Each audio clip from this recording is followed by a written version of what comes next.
Speaker coming up. It's time for Union Budget 2020. It is the first budget is summarizing of a new decade or marking the end of one. Either way, this is an important budget. All eyes on Parliament. Let's listen in and we'll be back with more.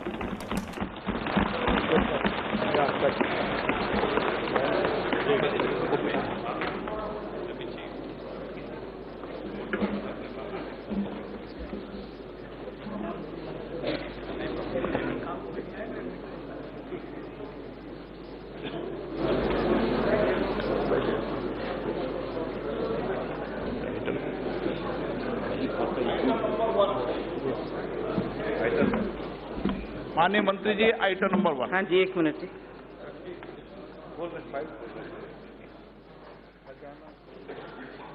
Sir, I rise to lay on the table a copy of the following papers: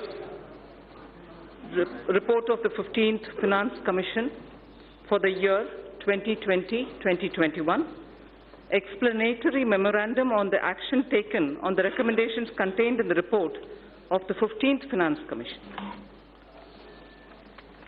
item number 2, Shrimati Nirmala Sitharaman ji, नए दशक का पहला आम budget में मैं आप सबका अभिनंदन करता हूं, स्वागत करता हूं।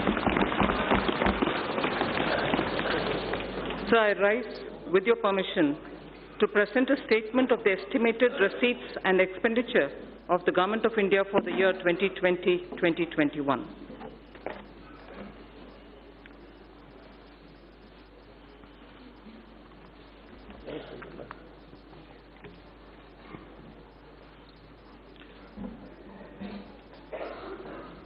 दो हजार 2021 के लिए भारत सरकार के अनुमानित प्राप्तियां और वे विवरण प्रस्तुत करेंगी निर्मला सीतारमण जी।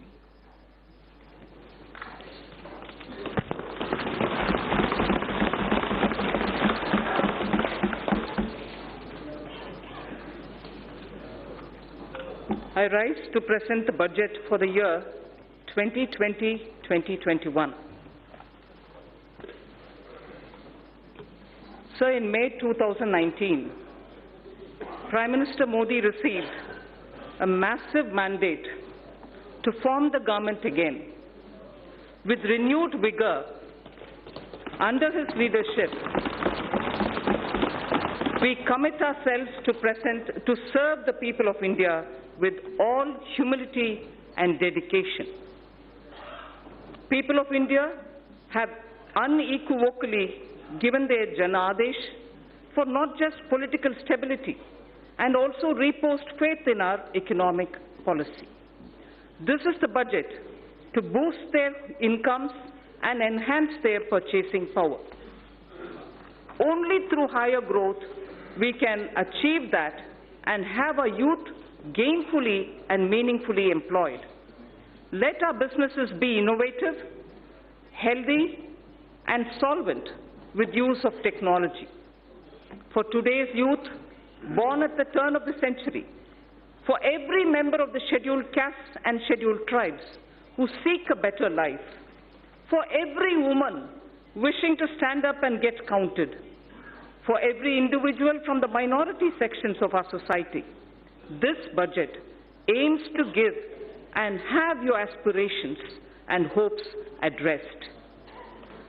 We wish to open up vistas for a vibrant and dynamic economy with a gentle breeze of new technology.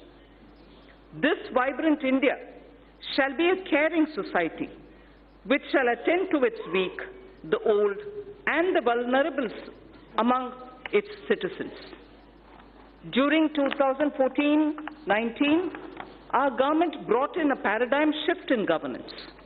This shift was characterized by a twin focus: fundamental structural reform and inclusive growth.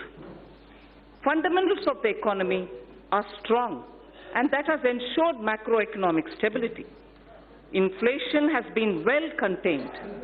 Banks saw a thorough cleaning up of accumulated loans of the past decade, and then they were recapitalized. Companies were provided an exit through the IBC. several steps on the formalization of the economy were taken up. Of the structural reforms, the goods and services tax, the GST, has been the most historic in our country.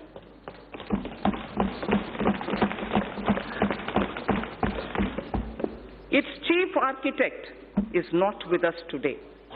I pay homage to the visionary leader, late Sri Arun Jaitley. At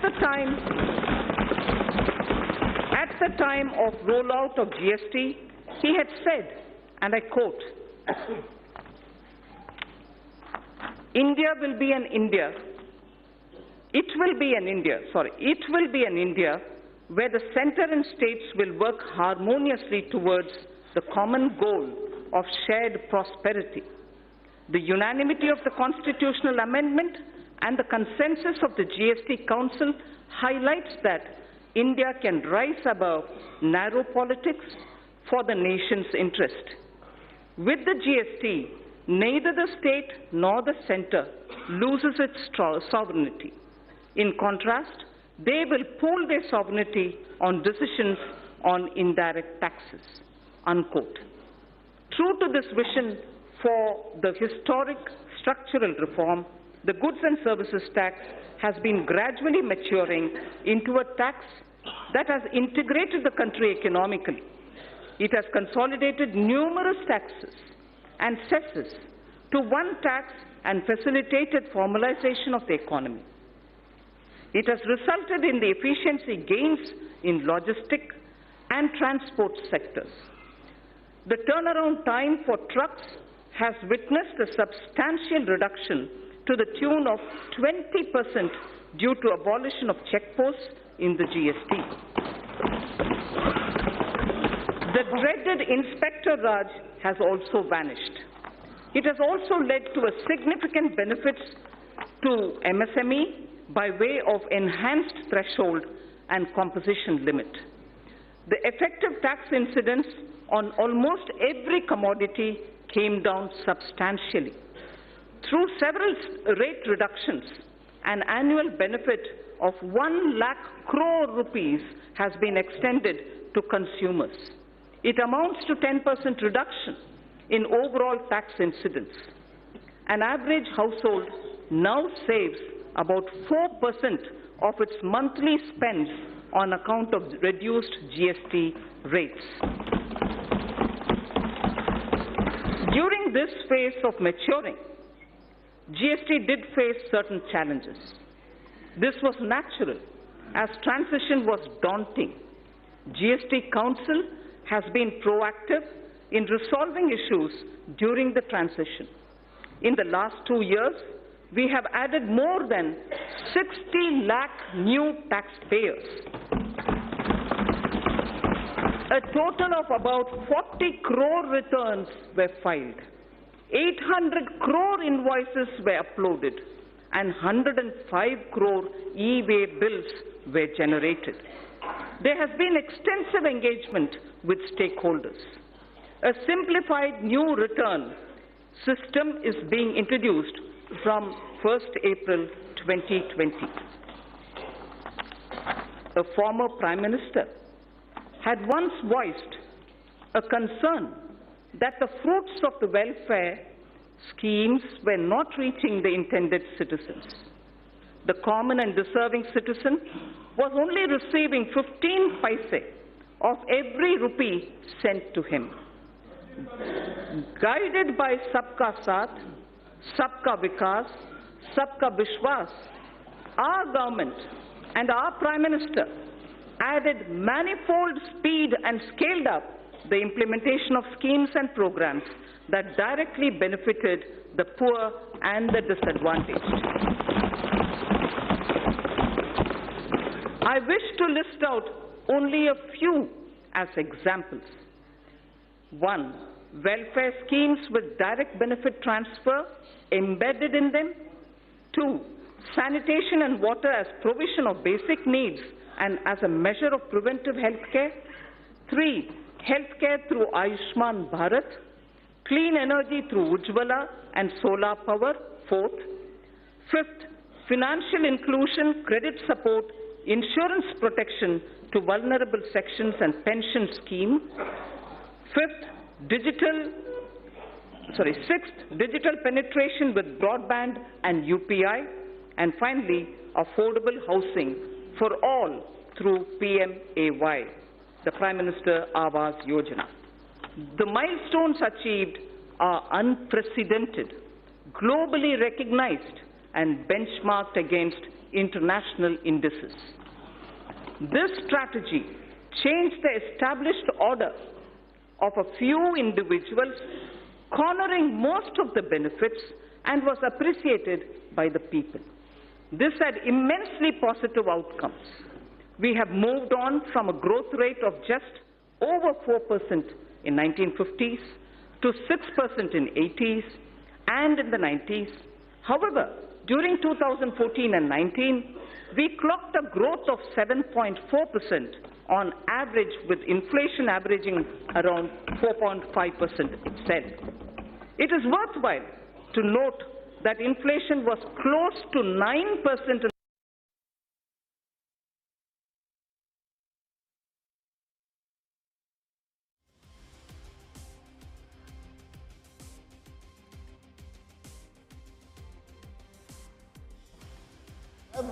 We have a peculiar problem at the moment. The finance minister's speech has been frozen at the moment. Let's try and go back and restore contact. People out of poverty, which we all should be proud of. We are now the 5th largest economy of the world. India's foreign direct investment got elevated to the level of $284 billion during 2014 and 19, from $190 billion that came in during the years 2009 to 14. The central government debt that has been the bane of our economy got reduced in March 2019 to 48.7% of GDP from a level of 52.2% in March 2014. Just between 14 and 19, I recall this figure, the central government's debt in March 2019 has come down to 48.7% of the GDP from a level of 52.2% in March 2014. With this backdrop, our government shall work towards taking the country forward so that we can leapfrog to the next level of health, prosperity, and well-being. We shall strive to bring ease of living to every citizen. I'm mindful of presenting this budget in the backdrop of two cross-cutting developments. One, proliferation of technologies, especially analytics, machine learning, robotics, bioinformatics, and artificial intelligence. And also, number two, the number of people in the productive age group, that is 15 to 65 years of age in India, being at its highest. So these are the two cross-cutting streams, keeping in the backdrop while we are talking about the budget today. This combination is special to contemporary India.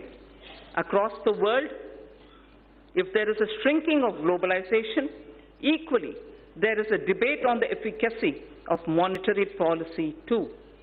The efforts we have made in the last 5 years and the energy, the enthusiasm, and the innovation of our youth are the ignition required to push forward. This Indian spirit of entrepreneurship, which weathered several storms over the centuries, inspire and motivate us. We recognize the need to support and further energize this spirit. This budget is woven around three prominent themes. One, aspirational India, in which all sections of the society seek better standards of living with access to health, education, and better jobs. Two, economic development for all, indicated in the Prime Minister's exhortation of Sabka Saath, Sabka Vikas, Sabka Vishwas. This would entail reforms across swathes of the economy. Simultaneously, it would mean yielding more space for the private sector. Together, they would ensure higher productivity and greater efficiency. And 3, ours shall be a caring society that is both humane and compassionate. Antyodaya is an article of faith. So, I repeat, this budget is woven around 3 prominent themes: aspirational India, economic development, and a caring society. The digital revolution, which has placed India in a unique leadership position globally, will see the next wave. We shall aim to achieve seamless delivery of services through digital governance, to improve physical quality of life through national infrastructure pipeline, risk mitigation through disaster resilience, social security through pension and insurance penetration. Each one of these initiatives and their components would be benchmarked to international standards, and the indices would be announced soon. Before I move to elaborate on each of these 3 themes, I wish to recite a small verse in Kashmiri.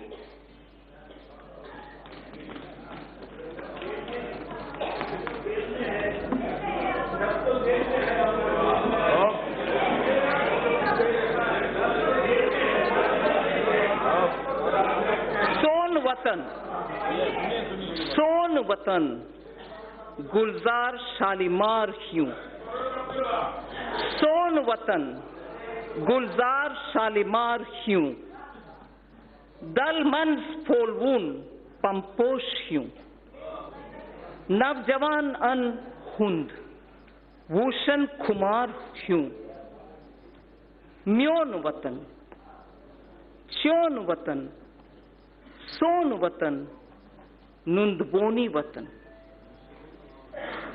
I'll read this in Hindi, not as a poem, but for the meaning. Hamara Watan, खिलते हुए शालीमार बाग जैसे. हमारा वतन खिलते हुए शालीमार बाग जैसे. हमारा वतन डल लेक में खिलते हुए कमल जैसा.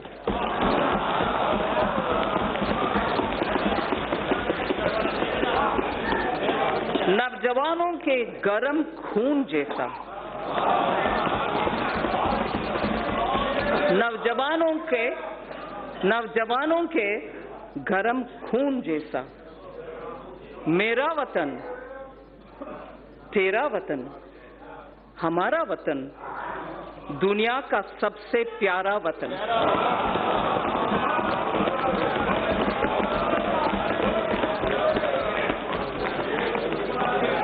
It is everything that we do here, everything that we speak through the budget, and everything that this government everything that this government does with the guidance and leadership of the Prime Minister is for this Pyara Watan. This poem, I must mention, is a poem written by Pandit Dinanath Kaul, who is a Sahitya Akademi awardee.